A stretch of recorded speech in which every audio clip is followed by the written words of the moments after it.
So with this, for today's agenda, I'm going to give a short introduction to NIME. As I said, my name is Jacob. I'm responsible for customer success, and my goal is to make our customers succeed. So I basically provide them with any resources they need, advice, assets to enable them to do so. Next, Antonina will tell us how Kärcher supply chain specialists set precedent with automated analytics solutions. And to wrap up today, we are going to finish off with a Q&A session together with Antonina and myself. And in the background, we also have Jörg from our team. He's a solution engineer who's happy to answer any of your questions.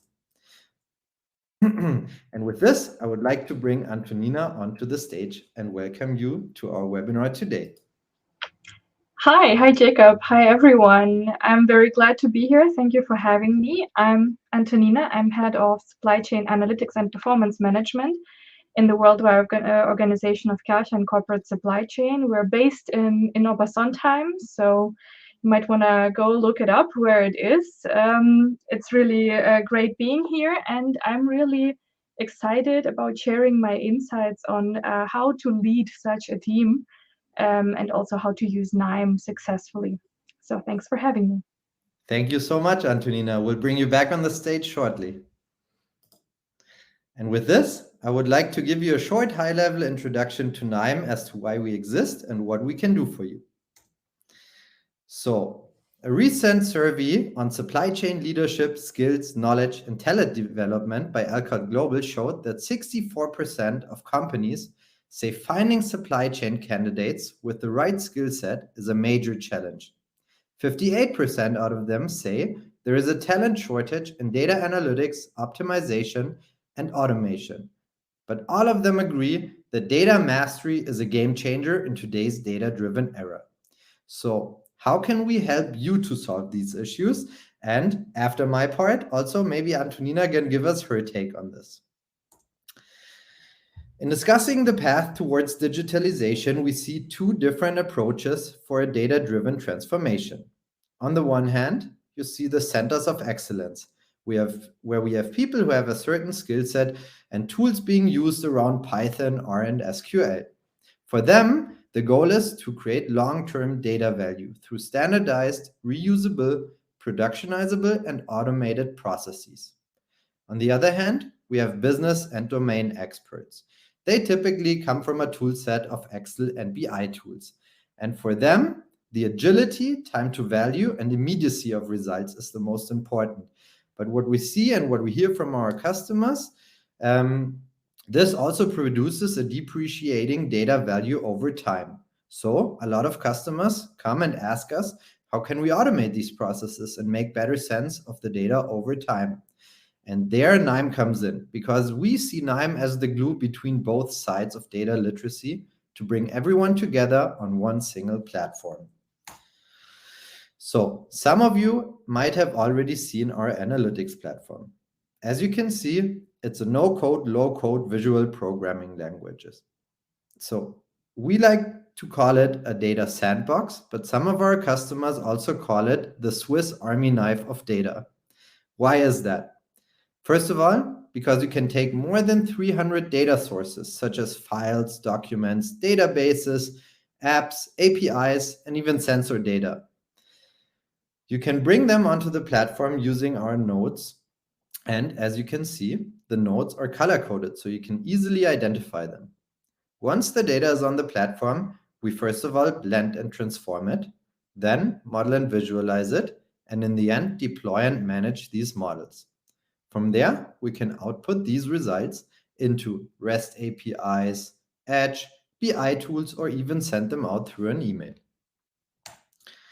Now that we've seen the analytics platform, it makes sense to talk a little bit more about how data actually moves and where it actually originates from in a company. And for this, we have multiple data scientists, data wranglers, or data engineers, who in the first place most likely will form a team in order to try to understand and make sense of these insights. Not long after, we perhaps find other colleagues from marketing, finance, or even supply chain who actually need that value and find insights in it. So since they don't have the ability to write code, but can still view the results of these workflows provided by the data team, that is actually what brings the biggest value. So the idea is to connect these multiple departments to have everyone on the same level of data understanding over time. And how this can look like within a company, you can see by building out this picture. And what we actually imagine is a fully data-driven company, and it could look like this, for example. So why did we introduce our commercial complementary platform alongside the free analytics platform? Actually, we created a place where you can easily onboard through a community-built library of solutions. You can easily collaborate with each other, share and reuse the expertise that has been generated, and deploy these workflows. Also, the new product, the Nine Business Hub, is built for scale due to its cloud-native and Kubernetes architecture that lies underneath it. So, alongside this, we also offer, as my colleague Nick likes to call it, the 5 pillars of support. First of all, we have a very big and strong community of over 300,000 NIME experts out there, answering any questions that might come up in the forum and typically are super helpful. But not only that, we have our users in the forum, also our solution engineers. Like I mentioned, Jörg in the beginning, for example, are helping to provide any answers to the questions asked there. Next, we have a wide range of online, self-paced, and trainer-led courses that you can join. On top of that, we have a variety of books, cheat sheets, and sample workflows to get you started. Building up on this, we have more pre-built nodes, components, and extensions that help you jumpstart your modeling. And why is that? Because you can actually take these, whether it's a workflow or a component or a node, from our community hub, drag and drop them into your analytics platform, and have a quick start to your new project. So let's say you want to do a time series analysis, for example. You take a workflow from the community hub, you simply have to adjust it to your needs, and you can start working from there. Last but not least, we're doing many events with our customers. So we're hosting user groups and data connects, which are local events for either industry-specific topics or to bring the local communities together.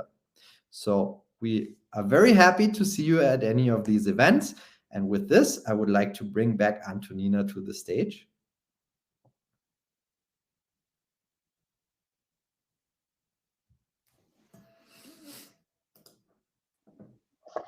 Lovely to be back. Hello, nice to see you again, Antonina. So there are some words I always wanted to say, Antonina. Before you start off, the stage is yours. Thank you very much.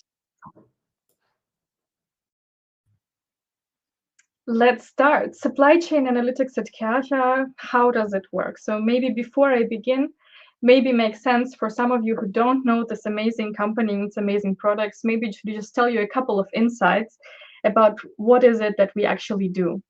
Kärcher is famous for this yellow, beautiful pressure washer that you probably not only have seen before, but I guess some of you already also own it.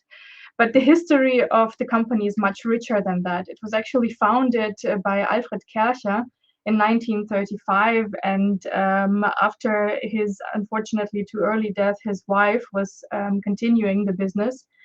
Her name is Irene Kärcher. And the foundation stone is the high pressure cleaners, not just high pressure cleaners, but hot water pressure cleaners in the 50s. They made really the company great and still remain one of the main products that we do. In the famous yellow color that is slightly different than the NIME yellow color was actually implemented in the 70s and 74. And since then, our at least home and garden products have completely remained this yellow color.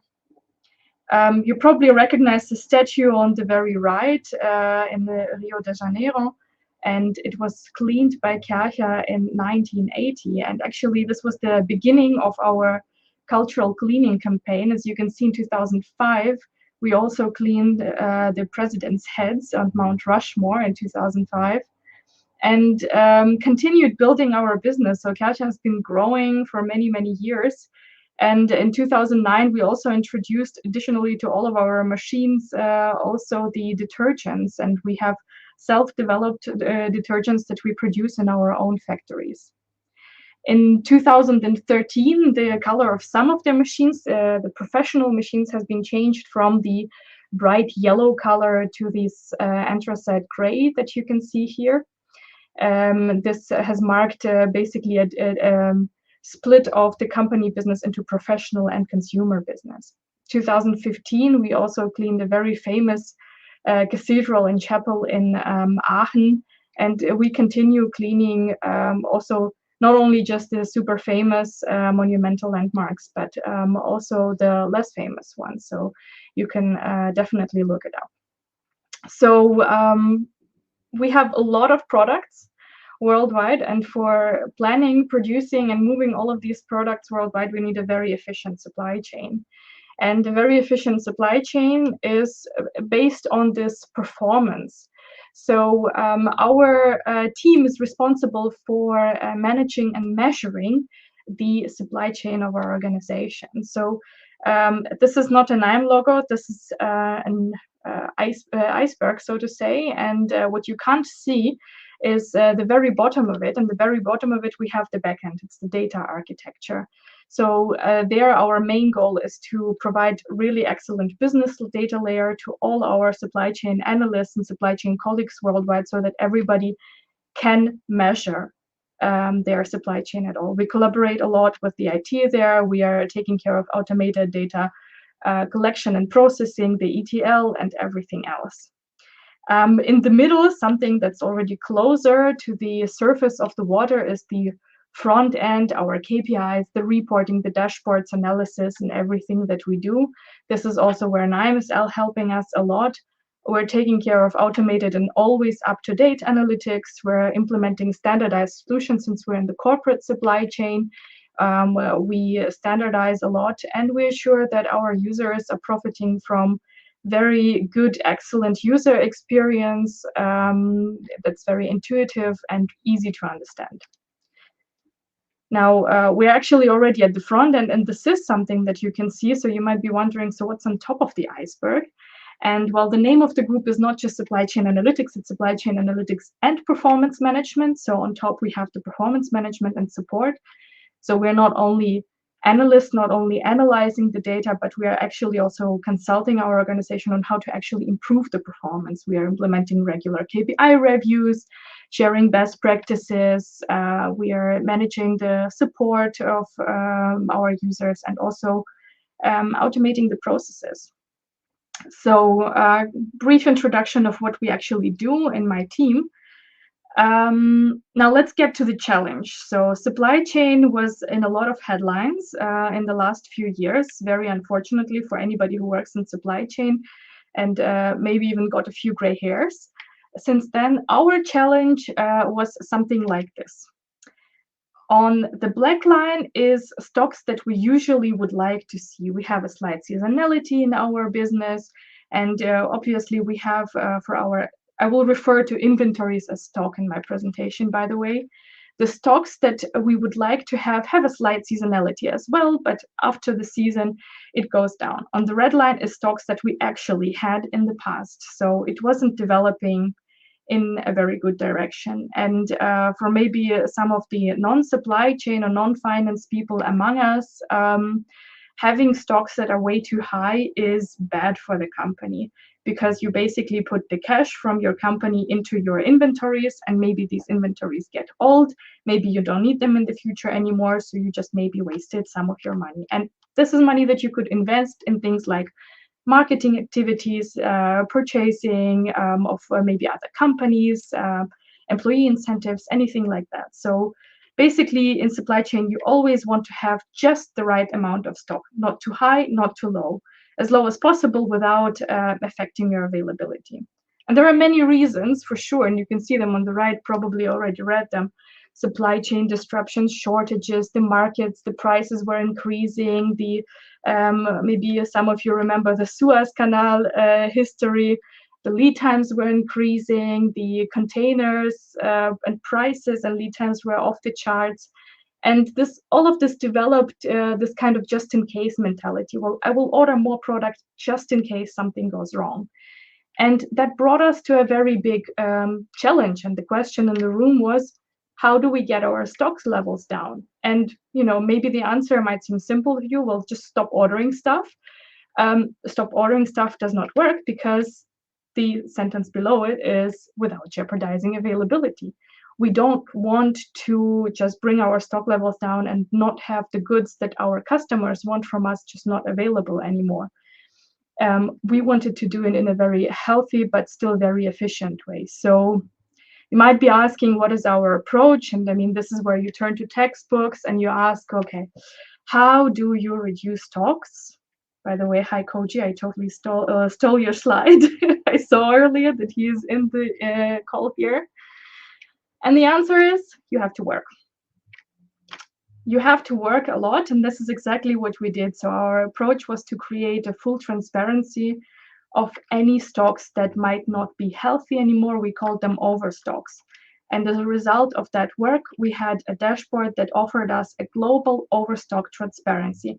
Everywhere in the world, all of the stocks that we had in one single dashboard where we could say which country has how much overstock, what are the top items, what is the order volume for these items, what is the forecast for these items, what's the total stock, what's the recommended stock, and so on. This dashboard is full of information. It's a lot of information, maybe a little bit too much to process as well, but also at the same time, and you can see it here on the top right corner, we have the overstock value for top materials. So we are already prioritizing for our countries worldwide on what they should focus on. And this really has brought some really good results, because we could see later that the stock actually did go down. We're not quite on the level we want to be yet. We're not perfect, and I'm not claiming we are, but it definitely helped. And it was one of many, many activities that we did for our stock reduction. But this one proved to be one of the most helpful ones. So this overstock dashboard that we did, you just saw the final result of it. But anybody who has done something like this before knows there is a lot of work and a lot of logic behind. So if you're working in supply chain, you might be asking yourself, okay, so what could be the overstock logic? And it's quite simple. You take your current stock, you calculate what the recommended stock should be, and you subtract one from the other. If your current stock is higher than recommended stock, you have overstock, and the difference between those two is your overstock. This is how we started too. But then we started asking ourselves some questions. For example, how do you actually calculate this recommended stock? I mean, you can do it with forward calculation, looking at the forecast of what you want to sell, but you can do it also backwards with the calculation of what have we sold and consumed in the past before. But then wait a minute, we need an exception logic for pull machines. So usually we procure based on forecast, but sometimes we just have machines where you sold one, you order one. So we need an exception logic for that.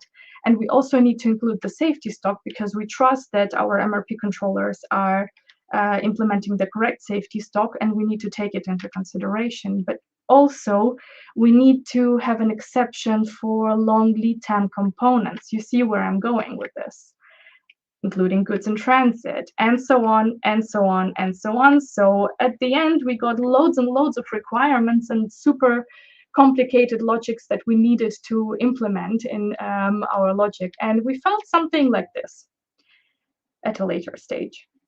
So I already spoiled you, we have the final result, so we did manage to achieve it.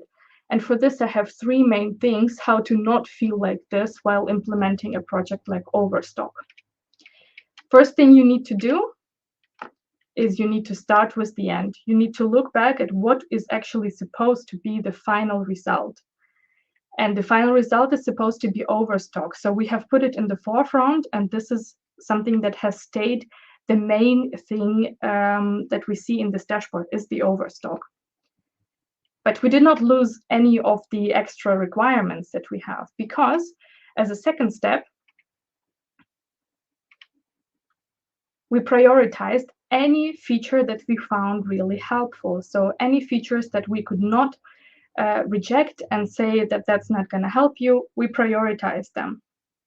And we've put all of the other features that you see at the bottom in sprints. And we released the updates and asked our users for feedback. So that helped us to do two things. The first one is with every new release, we asked users for feedback, and with every new release, we reminded them of existence of an overstock dashboard and that it makes sense to have a look at it and to take care of the stocks and the inventories that you have. Second thing that it did, we really did get a lot of helpful feedback and a lot of helpful new features that turned out to be helpful not only for the person asking for them, but for everybody else in the world. So with this, we have managed to create a standardized approach to handling overstocks. And our overstocks are very accurate. I mean, some of the countries even took it as far as going, I do not want to be with any of my products in the top 10 articles. With worldwide overstock. So this was a kind of a competition to not be seen in the top 10, which I really loved. So without further ado, I present to you the actual workflow that we have built with that. So that's an actual screenshot from KNIME of the workflow that we built. And as you can see at the beginning, we're reading loads of different data. And we're applying not anything too specific. I think we only have one or two components here that are hiding bigger parts of the workflow, but they're usually used more or less for cleansing. We have a couple of rule engines that have been used, but most of this is mathematical formulas with good annotations of what has been actually done in each single node. So we have applied several different rules, and with these rules, we have managed to create a logic that fits all. We have this workflow based on different parts of the supply chain. So we have a separate logic workflow for the subsidiaries. We have a separate logic for plant, because of course in the production plants you need to treat the stock slightly differently and looking at different data. But at the end, we have now covered the whole world with our overstock dashboard reporting, and that is being used a lot by our colleagues worldwide. So that's a great success story, and you might be wondering, do we have more? And of course we do. I'm not going to share actually all of them. We have about 40 or 50 use cases by now that we have with KNIME specifically, and even more beyond that. But the way that we have achieved it is basically by rethinking the way that we do analytics. We started with something like this. The process goes from left to right. On the left, you have your data source, your backend, then you're processing it, you're presenting it in your front end, and then hopefully you're getting some insights from this data and this action, which is very often forgotten. Analytics is not just presenting data, it's also acting on it. So the problem that we had before we started really working on reshaping our analytics is that our backend used to be data from SAP BW, put into Excel sheets, put maybe into Access databases, and so on. And the front end was done purely and completely in Excel for the lack of better tools.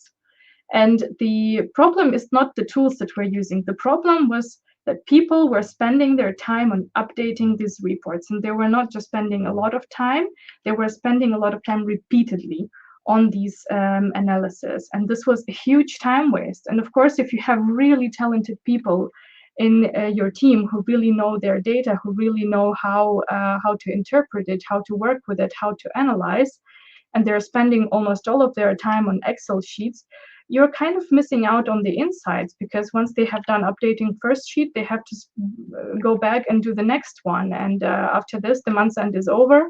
And then you have to start with the new months. And of course, how much action comes out of the very little insights that you can gain is also very little action.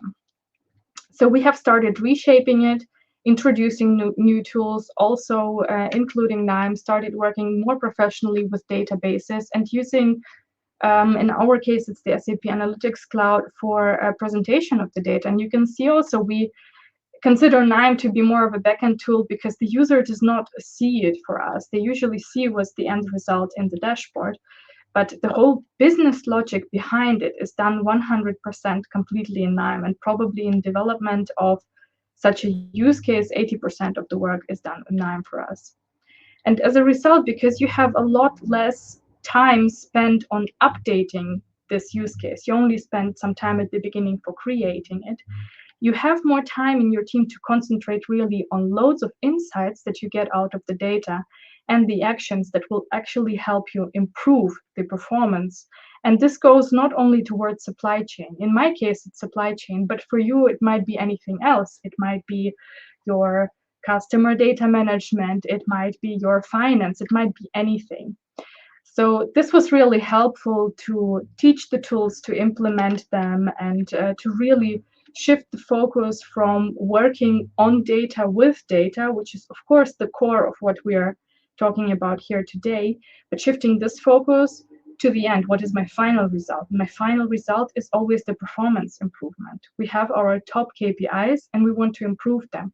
That is our primary focus. So to maybe round up, I would like to share some of my personal rules, some of my wisdom, and do's and don'ts from Antonina when leading a supply chain analytics team, or actually any analytics team. Let's start with the do's. The do's are very simple.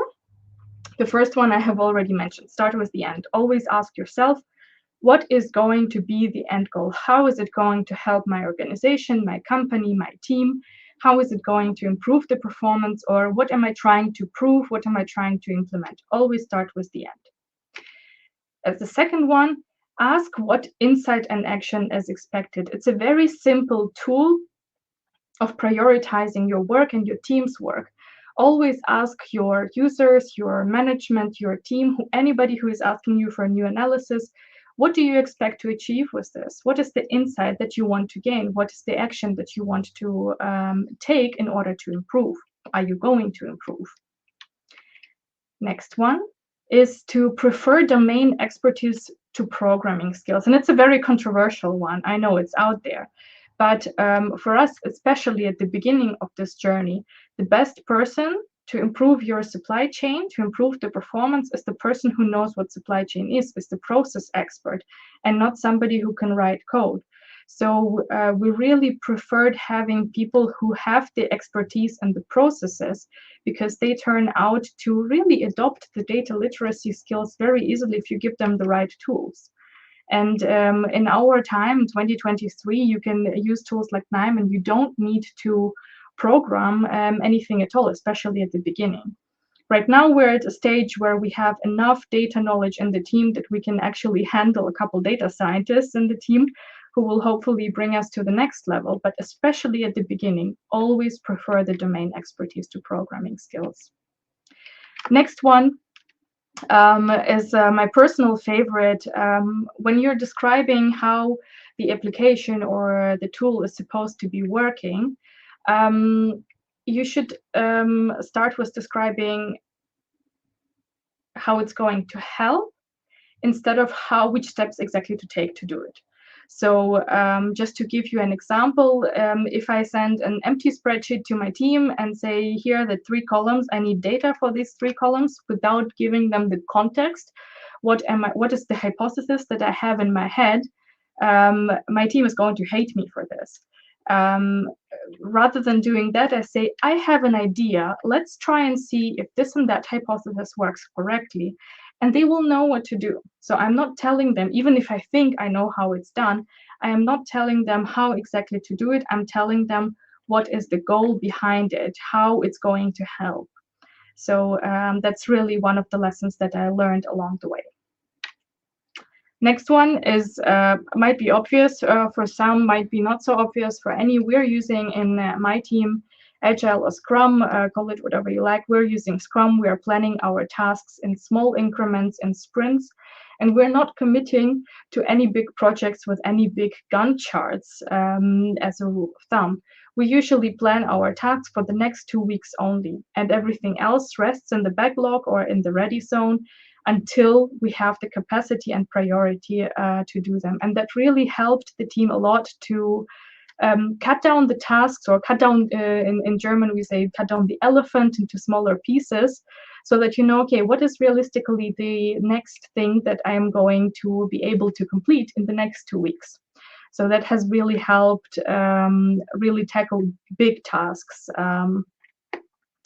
Next one is educating the organization. So I really like this one because NIME has spread across the company with Kärcher already, and since we were the first one who started using it very actively, we're also helping everybody else in the organization to implement it. And it has really helped to, just give a little nudge at the beginning and say, hey, here's where you can download it, here's the few trainings that you can take. If you need anything, contact us, or maybe show a couple of use cases. Educate the organization on how it works. This is for the case of NIME. What we sometimes do is we co-create a workflow together with another part of the organization. We really help them at the beginning. And after this, it's running on its own. So it really helps to educate the organization. It helps them rethink how data works. Last but not least, on the do's sides is trust your team. They really know what they're doing. Just trust them that they're going to do the correct thing, and don't micromanage. Now coming to the don'ts part. So really great, can't wait for it. First one, don't lose the purpose. I talked about this before, I can't repeat it enough. For example, our purpose is to improve supply chain performance. Of course, we can do loads of other cool things, but our purpose is to improve the supply chain performance. And with every task that we do, we ask ourselves, how is it helping to contribute to this purpose of improving the supply chain performance? If it doesn't, then it has a lesser priority automatically.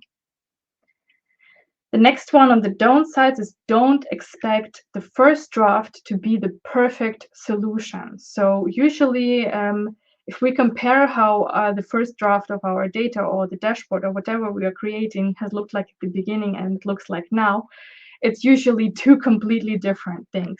And we never expect anything that we publish for the first time, the first version of something, to be the perfect solution. We keep working on it in small increments, asking for feedback. And this has helped us a lot, because sometimes we would develop something in the first draft, the user would test and say, well, I expected something completely different.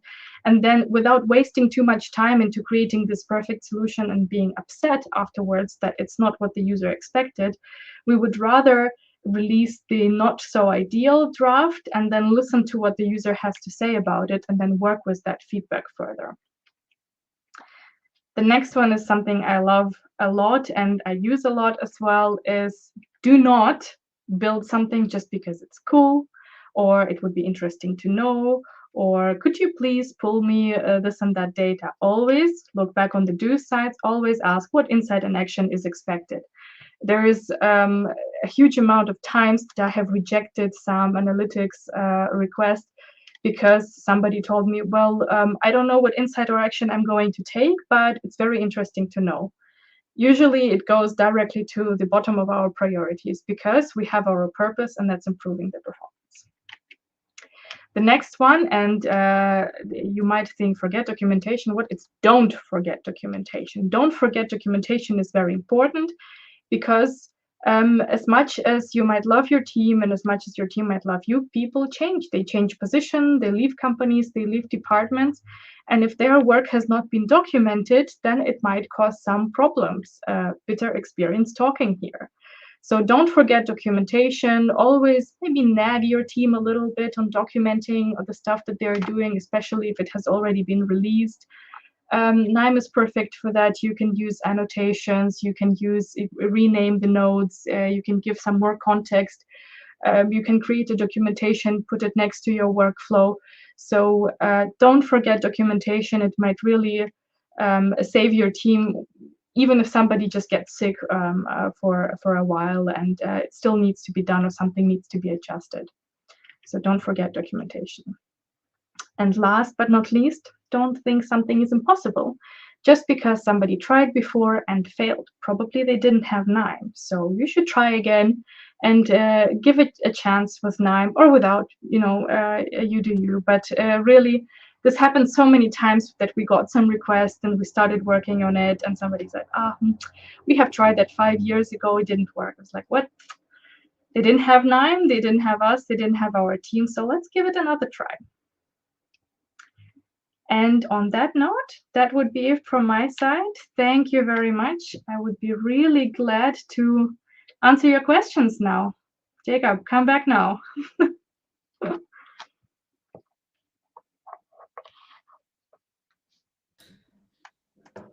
Thank you so much. Really, really interesting, Antonina, and so many interesting insights. Maybe from my side, I have one question already because you were talking about domain expertise over programming skills. And to me, honestly, what you have created so far and what you have established sounds like you're a real professional. But maybe you can elaborate a little on when did you actually start working with NIME and when and how long did it take you to implement these processes, let's say? Thank you. It's a great question. And coming back to this, if I'm a professional, I get that a lot. And people usually consider something that I studied probably data science or something similar because we work with data so much. That is not true. I am actually a supply chain expert. I have been in supply chain my whole life throughout already 3 different companies. And I have studied just normal business economics and then started working in supply chain. So it's really not even coming from me. But at some stage, I started working a lot with data. And actually, the first tool that I have used for no-code, low-code, I loved very much, but it wasn't NIME. It was actually your competitor. I'm not going to be telling any names here. But it was also in my previous company. And later on, I also got to know NIME and to realize that it's better here and there. It's easier to implement, it's easier to start with. So when I made the switch to Kärcher, I actually implemented NIME right ahead. And it has been now, well, 3 years in total for me with working with no-code, low-code analytics platforms, and 2 years for my team. Almost to the day. And in those 2 years, we have managed to implement 40 or 50 use cases. We stopped counting at some point. But yeah, it's just been 2 years for us. That is so cool. Thank you so much. And maybe my 2 biggest takeaways again after this, after your great presentation. To be honest, first of all, domain expertise is bigger than programming skills. I think I cannot stress it enough. And you're not the first one to say it. So that's really great. And the other thing for me, actually not very specific for supply chain, but the facial you gave to Mount Rushmore, really, that really stuck to my head. So thank There you. might be a YouTube video about it, so look it up. It's very satisfying. Nice. I'm gonna watch it afterwards. So with this, I think you all saw it already. The Q&A tab is still open, and we're still getting questions. Maybe we can start with the first one, Antonina. And actually, what I saw, you dug a little into it during your presentation, but maybe we can elaborate on this. So the first question would be, did you use SAP recorded for stock, or did you accumulate stock needs directly from the departments, which mostly in the first run use Excel sheets? No, we have a database which is basically saving the stocks from SAP automatically. So it's BW, just normal SAP BW, and that is what we use to gather the stock data. So it's already automatically connected into our databases, and we just put additional data to it, because usually in the stock data you don't have things like forecast orders and master data and things like that implemented. So we used NIME a lot for blending the data and basically collecting it and putting it to the right use, and afterwards implementing the logic.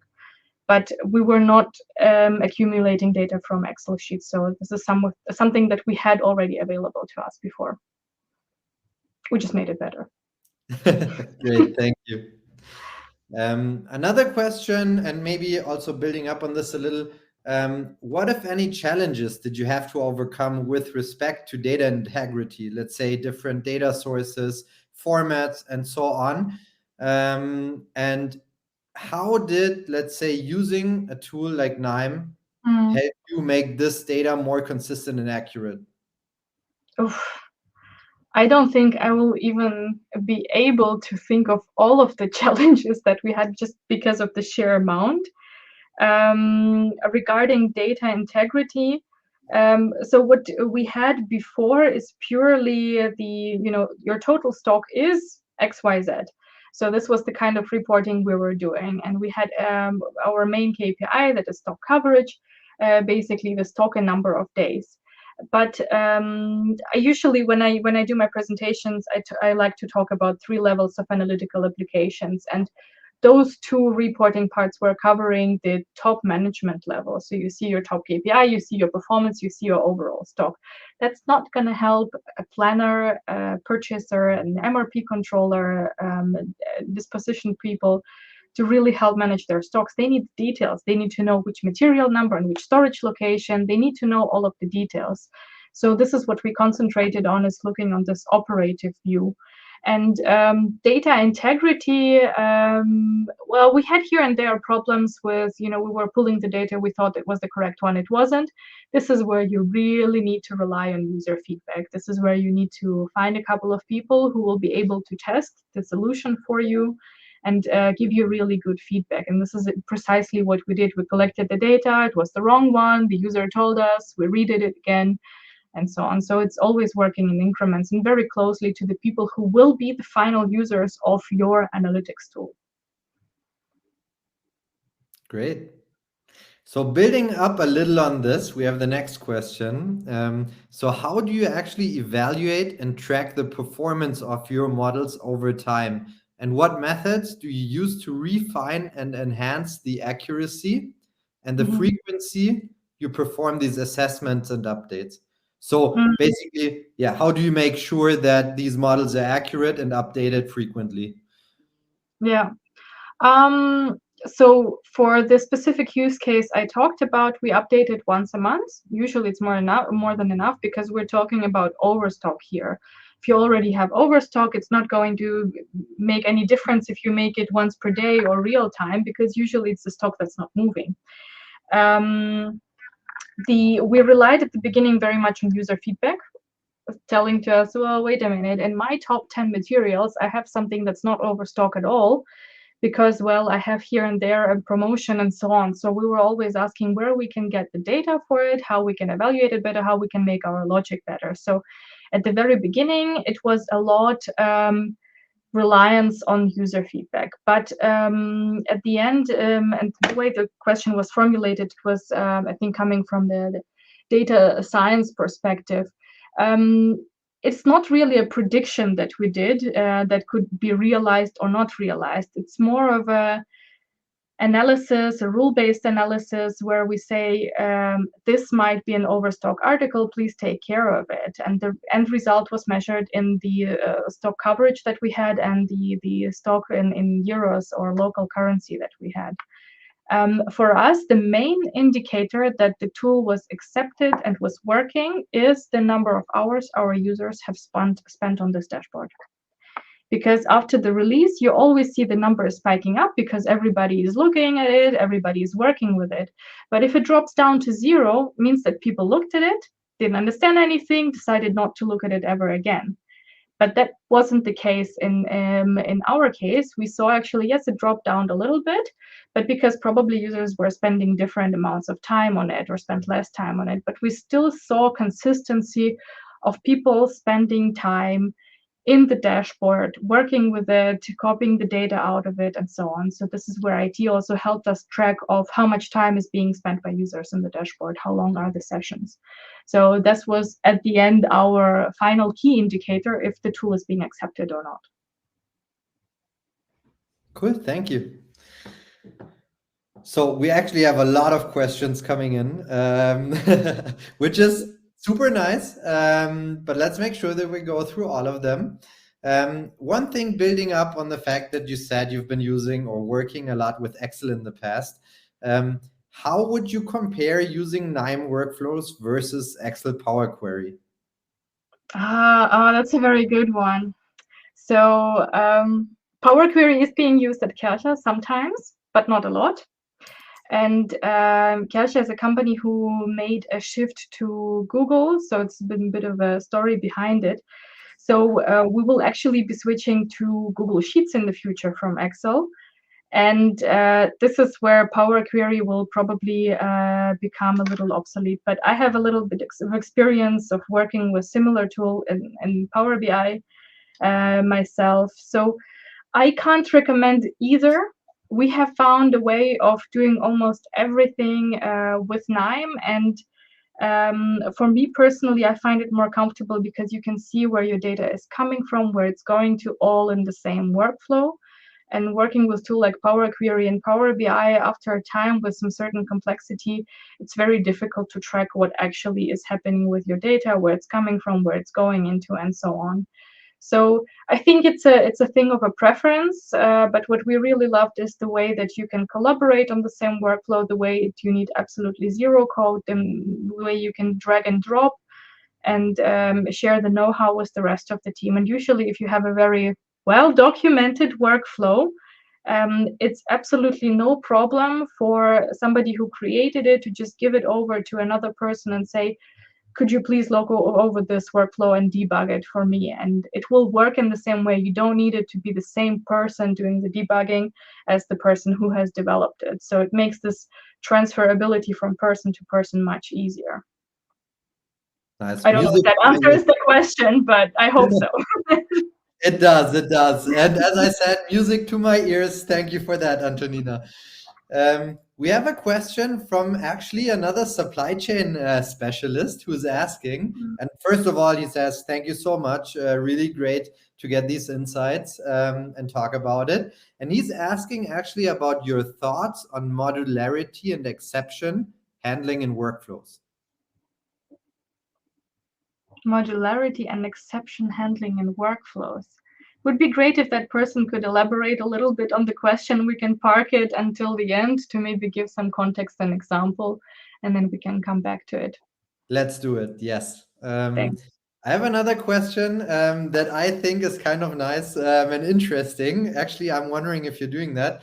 So, do you take any and store photos of the stock that you have to enable comparisons over time? If so, where and how do you store the data? We started doing that at the very beginning, actually, and have built up a history of how high was the overstock. And we snapshotted basically this data, and we really saw a very good decrease since the implementation of the dashboard. So for that, we actually created a separate branch in our KNIME workflow where we write out the data and update the already existing history with a new line of information where we just store one line per country saying this was the total stock, so much of it was overstock on that date. And every time we execute the workflow, it's saving this information additionally. So it's not tons of data, it's just the general overview. And this was also a way for us to track how is the overstock, not just the stock itself, how is the overstock developing. So we weren't doing any screenshotting and so on, but we're actually implementing it in the workflow itself. And after this, because we don't only handle stock, obviously, for supply chain, we handle loads of other topics. But after this has become a best practice for all of our future workflows, is to see the development of the tool that we're implementing. After go live, we start building this history. And with every update, we save what the status was. And we really saw really great development. We also did one thing that was relevant for stock as well, that was master data alerting. And we were basically saving the information, how many alerts did we have? And after a few months, we saw that this number was decreasing. So less material numbers had alerts in them.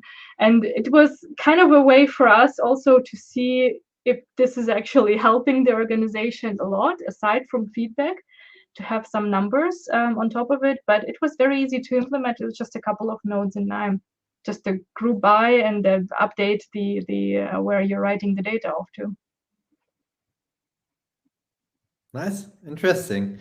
You also, I mean, you showed us this amazing dashboard that you have for your overstocks, and therefore the question came up, and I think many of them are interested in it. How do you actually measure the number of hours people spend on the dashboard, and which dashboard tool are you using for it? Yeah, I mentioned it earlier. We are using SAP Analytics Cloud, short SAC for it. And apparently there is some magic going on behind it. There is a data source. We got it from our IT colleagues with very, very big restrictions on how we are supposed to use it, how we're allowed to use it or not. But we basically agreed that we will only be looking at the in SAC, it's called stories, the dashboards that we have created, and the length of session that users have spent on it in an aggregated view. But this is something I really have to appreciate our IT. They helped us out there. We asked the question if there is any way we can analyze that, and they say, well, actually we do, but it's very sensitive data. So we agreed that we will only be using it in a very specific way. And thus we were able to basically build a dashboard about how our dashboards are being used. And we're checking in with this information from time to time to just see the adoptance rate. So be friends with your IT guys. But they're nice people at Kärcher. That's easily possible. One more question. How did you skill up your team? And actually, I can take some of the question as well, Antonina, because all of the questions were for you, none for us. Lucky you. But anyways, so how did you upskill your team to work with KNIME? Did you have any trainers or consultants? Did you visit any seminars and so on? And maybe I can say like some words to this, because I mean, I mentioned it already in the beginning. We have some upskilling that we're offering, and those are trainings, whether it's self-paced courses or trainer-led. I mean, we also offer dedicated courses, either through us or through partners that you can have within your company. But in general, I have to say, what I saw from you, Antonina, and I mean, you started working with KNIME before we got in touch. But anyways, you've been very active in our trainings, whether it's like the trainer-led courses, the online self-paced courses. I think you even did all the certifications. You guys came to the KNIME Summit in Berlin this year. So really, like, you've been active in any way, whatever is out there, you participated. You're giving a webinar today. And I think that's actually the key to the success. So if there's any chance to participate in whatever we're offering, take it, because that's basically hands-on, work with KNIME, do practical things, and I think that helps best. But maybe you can also give your take on it. Yeah, sure. I mean, you have been there for the whole way, so you know it also as much as we do. But we started in the team the journey about 2 years ago, and we started with just the self-paced courses. After which everybody just started doing their own workflows, trying to automate. So like citizen data scientist stuff here. So you have your own use case. You want to see if it's possible with KNIME. You start doing something, and you talk to your colleagues about it. You ask them question, how do you do this? How do you do that? So the first thing I always recommend is just go to the self-paced courses, take the level 1 data wrangler course. It's absolutely perfect for beginners because it explains everything. It explains how the platform works. It explains really a lot. And when you feel confident enough, you can start building your own workflows. So 2 things that have helped us most, maybe, if I may say so. First is usually you're not alone in your company who is doing it. Talk to other people using KNIME as well. And for us at the beginning, it was just my team. And what we used to organize is KNIME breakfast, where one colleague of mine, he has a bakery close to his place. They have the best pretzels with butter, apparently. So he used to bring those pretzels. Everybody else was bringing stuff as well, but they were definitely the hit. And we had breakfast together in the conference room, and we were just sharing our ideas, the workflows that we have created, the notes that we are using, some new notes that we have discovered, and just talking through the use cases, asking each other questions, presenting our work.